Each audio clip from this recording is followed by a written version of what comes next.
Hi, my name is Sandrine Banas. Have you ever worked on code that runs correctly, but is hard to read, risky to change, or exhausting to maintain? Probably. Most developers have. This is even more true today as AI can generate code faster than ever. But fast code isn't always good code. It still needs to be understood and maintained by humans. So, what is quality code? I wrote The Art of Code to answer that question. The book explores the dimensions of beautiful code such as simplicity, clarity of intent, expressiveness, durability, creativity, and sustainability.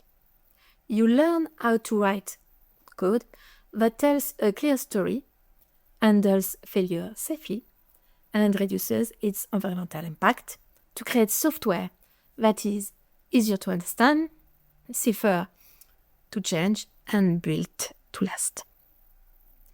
If you care about your craft and want to build code you're proud of and that remains a joy to work with, this book is for you. Visit manning.com to get the book and feel free to reach out on the livebook page or on my LinkedIn account.